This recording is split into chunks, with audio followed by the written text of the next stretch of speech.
आप सबसे संवाद बनाने का एक अवसर मुझे प्राप्त हो रहा है। भाइयों बहनों, राजस्थान में विधानसभा के चुनाव चल रहे हैं। विधानसभा का ये चुनाव हमारे लिए केवल चुनाव नहीं है, ये चुनाव जनता जनार्दन को शासन की योजना का लाभ मिले, यहाँ की बहन बेटियों के साथ साथ यहाँ के व्यापारियों और नागरिकों को सुरक्षा का बेहतर वातावरण मिले, विकास की योजनाओं के माध्यम से हमारे नौजवानों के लिए रोजगार मिले और राजस्थान की समृद्धि के साथ भारत दुनिया की सबसे बड़ी अर्थव्यवस्था के रूप में स्थापित हो, हमारा देश एक विकसित भारत के रूप में स्थापित हो। इसके लिए आपका आह्वान करने के लिए मैं विशेष रूप से यहाँ पर आया हूँ। भाइयों बहनों, पिछले 9-9.5 वर्ष में प्रधानमंत्री मोदी जी के नेतृत्व में हमने बदलते हुए एक नए भारत को देखा है। वैश्विक मंच पर जिस भारत की प्रतिष्ठा बढ़ी है, अगर हमारे देश की प्रतिष्ठा बढ़ती है तो हमारे देश के 142 करोड़ लोगों का सम्मान बढ़ता है, हम सबका सम्मान बढ़ता है।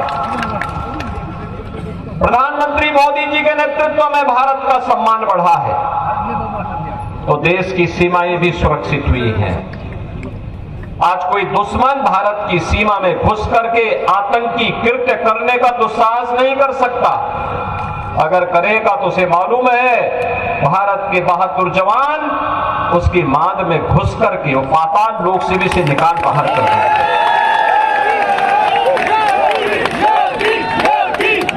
भाइयों बहनों, कांग्रेस ने देश को समस्याएं ज्यादा दी। ये जो आतंकवाद की समस्या है, अलगाववाद की समस्या है, नक्सलवाद की समस्या है या फिर जो भी भ्रष्टाचार की समस्या है, ये सब कांग्रेस की देन है। कांग्रेस समस्या देती रही है। मोदी जी ने 9 वर्ष के अंदर इन समस्याओं के समाधान का रास्ता निकाला है, इनका रास्ता निकाला है। आतंकवाद की समस्या धारा 370 के माध्यम से कांग्रेस ने दी। मोदी जी ने कश्मीर से धारा 370 को सदैव के लिए समाप्त करके एक समाधान दिया।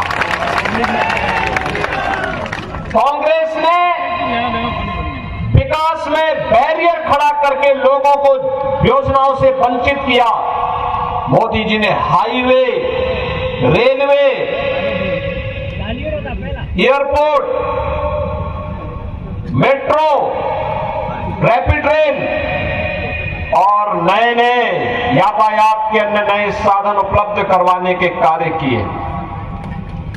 कांग्रेस गरीबों को, वंचितों को योजनाओं से वंचित करती थी। देश के विकास में भारत के सभी लोग योगदान दे रहे हैं, लेकिन कांग्रेस के नेता तब कहते थे कि देश के संसाधनों पर पहला अधिकार मुसलमानों का है। मोदी जी ने तो एक बात कही कि देश के संसाधनों पर पहला अधिकार गरीब का है, किसान का है, नौजवान का है, महिलाओं का है। और मोदी जी ने नारा दिया सबका साथ, सबका विकास। भाइयों बहनों, सबका साथ और सबके विकास का परिणाम क्या रहा? परिणाम रहा 12 करोड़ गरीबों के घर में शौचालय नहीं थे, उन परिवारों को एक शौचालय मिला। 4 करोड़ गरीबों के पास अपने सिर ढकने के लिए आवास नहीं थे, उनको एक प्रधानमंत्री आवास मिला। 10 करोड़ गरीबों को रसोई गैस के निःशुल्क कनेक्शन मिले। 4 करोड़ गरीबों को बिजली के निःशुल्क कनेक्शन मिले। और भाइयों बहनों, देश के अंदर 50 करोड़ गरीबों को 5 लाख रुपए की आयुष्मान भारत की स्वास्थ्य बीमा की प्रतिवर्ष की योजना मिली। तो कोरोना कालखंड में 80 करोड़ लोगों को फ्री में राशन की सुविधा का लाभ भी मिला है। यही है सबका साथ और सबके विकास का कार्य। सुरक्षा का बेहतर वातावरण देश के अंदर दिया। भाइयों बहनों, मोदी जी के नेतृत्व में भारत विकास की बुलंदियों को छू रहा है। तो पिछले 5 साल के अंदर कांग्रेस ने कहां पहुंचा दिया है आपके फिर राजस्थान को। भक्ति और शक्ति के लिए जाना जाने वाला हमारा ये राजस्थान, यहां का नौजवान देश की सीमाओं की रक्षा करते हुए दुश्मन का सामना करता है। दुश्मन को उसके ठिकाने पे जाकर के ठिकाना लगाने का काम करता है, बहादुरी के साथ देश के लिए लड़ता है। और कांग्रेस की सरकार यहां पे नए प्रतिमान भ्रष्टाचार के स्थापित कर रही है। आज राजस्थान कहां पहुंच गया? भ्रष्टाचार में नंबर 1, महिला अपराध में नंबर 1, योजनाओं को गरीबों तक न पहुंचाने में सबसे पीछे, हर योजना में भ्रष्टाचार की शिकायत, और आपस में ही नूरा कुश्ती हो रही है। आपस में ही सरकार में ही नूरा कुश्ती चल रही है। विकास की योजनाओं का लाभ गरीब को नहीं मिल पाता है, सामान्य नागरिकों को नहीं मिल पाता है, हर स्तर पर भ्रष्टाचार है। और भाइयों बहनों, उन स्थितियों में हम आह्वान करने के लिए आए हैं, थोड़ा तुलना करिए। जब वसुंधरा राजे जी के नेतृत्व में भारतीय जनता पार्टी की सरकार थी और सरकार गरीबों के लिए कार्य कर रही थी, किसानों के लिए कार्य कर रही थी, यहां पे विकास की बड़ी बड़ी योजनाओं को लाने का कार्य कर रही थी।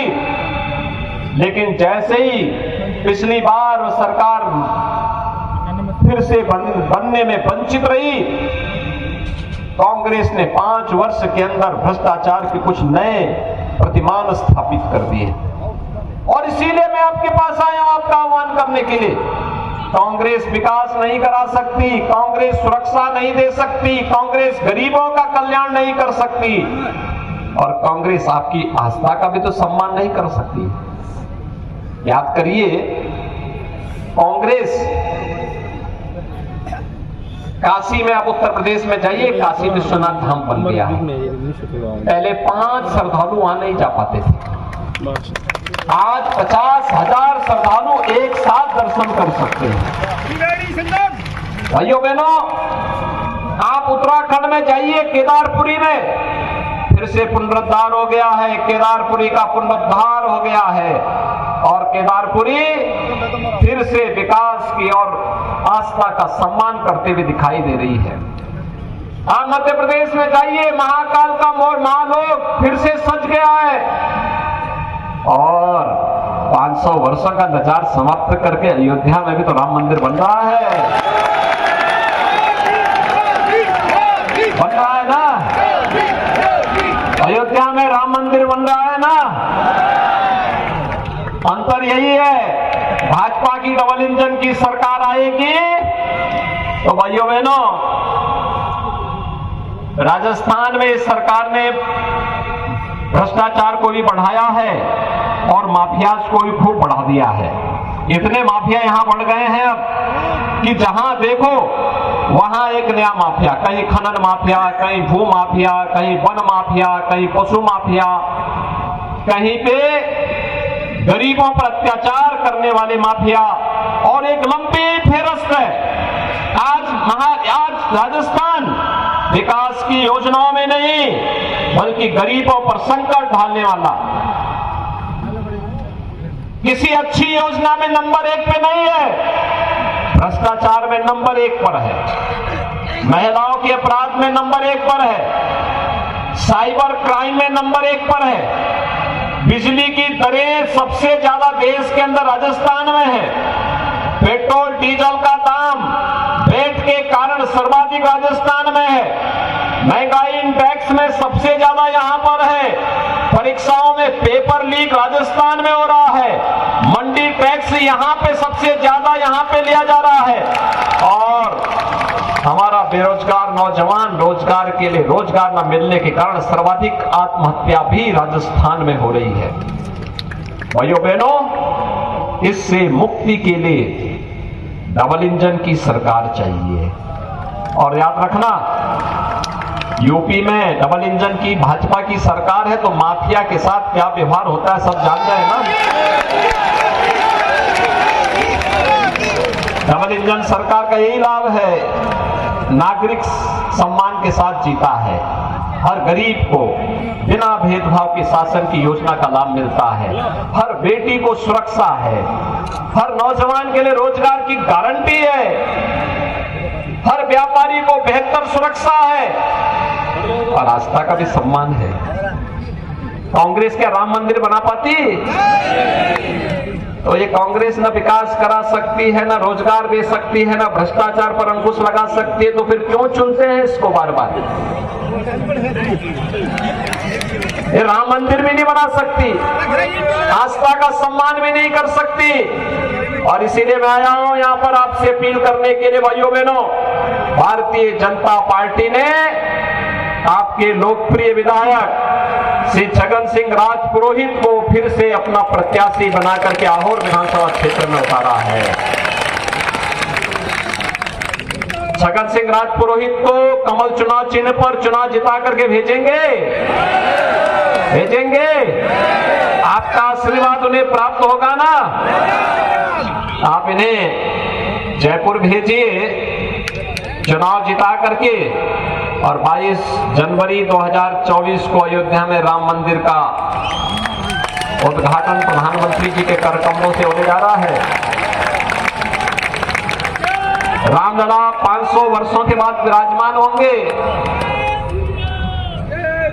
तो आपका आशीर्वाद इनको मिले और प्रभु राम का आशीर्वाद इनके द्वारा आपको अयोध्या पहुंचा करके दिलवाया जाने का कार्यक्रम है।